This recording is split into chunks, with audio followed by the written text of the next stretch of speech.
Nagsimula po ito nung nakaraang araw na kinonsulta po ako ni General Saro ng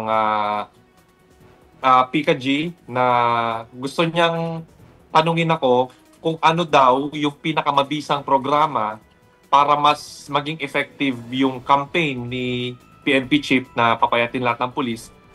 Ano yung pwede kong magawa? Kasi po ang binanggit nila sa akin, ang ginagawa daw nila madalas Zumba tsaka Taibo, yung sayaw-sayaw. Yeah. Which is, tingin ko, sabi ko, para kasing nakaka-degrade ng ano ng image yung pagsasayaw ng pulis. Parang alam mo na, lumalambot po sila. So, ang sabi ko, mas maganda yung functional workout kasi ito po yung ma-apply nila sa pang-araw-araw nilang buhay at pati na sa trabaho nila. So, yung functional workout na program para sa ating mga pulis, walang kasama na supplements, performance enhancers, walang ganon.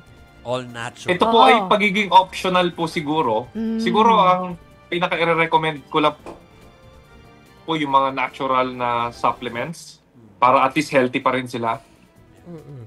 So, ang target natin, dapat bumilis din yung pagkilos ng ating mga pulis at mahabol yung mga kriminal. Makakatakbo. 5-minute response, Diba? diba? O Oo. 3 minutes pala. 3 minutes Tama. eventually. Eventually. Kasi, Oo. Kasi po syempre, kung may matabang pulis tapos may payat na pulis, parang mas kampante po tayo sa sa payat na fit na pulis eh. Parang may mas credibility siya eh.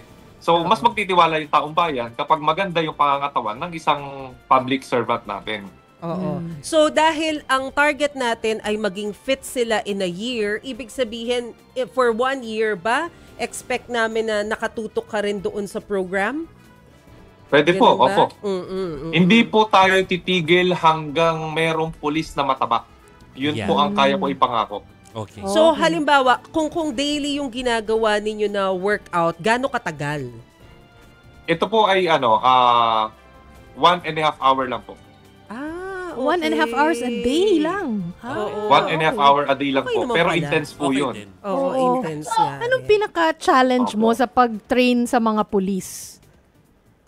Ang pinaka-challenge ko po talaga yung yung malalaki po talaga yung tiyan, mabagal po sila gumalaw. Tsaka hindi pa po nila alam yung proper form.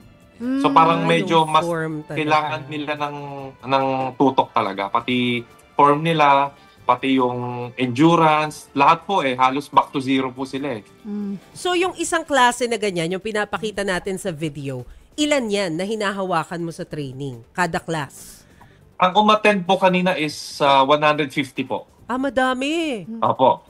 Tapos next week po, baka mas gawin na po namin mas malaki, baka sa oval na po ng Camp Crame. Ah, sabay-sabay. Ilan ba ang kailangan ng tulong? Kasi sabi mo, natingnan mo na, and most of them healthy naman. So, kukonti lang yung medyo kailangan ng tulong. Mga ilan ba? Yung kanina po kasi hindi ko po masabi lahat kasi 150 pa lang po yung umattend. Kanina siguro po merong lang mga 20 na talagang kailangan tutukan. Oo. Sa 150 na po yun. Pero hindi ko alam kung sa buong PNP kung ilan po sila eh. Paano usapan nyo dyan? Paano yung scheduling? Like, nire-require ba sila na, etong department na to, Monday, yung mga ganyan? Yung sa scheduling po, hindi pa po namin napapag-usapan officially kasi parang nag-usap lang po kami last week tapos nag-launch lang kanina. Pero ang pinaka-plano po, kung sino yung pinaka-mas kailangan tutukan, siya yung mas madalas dapat na umattend.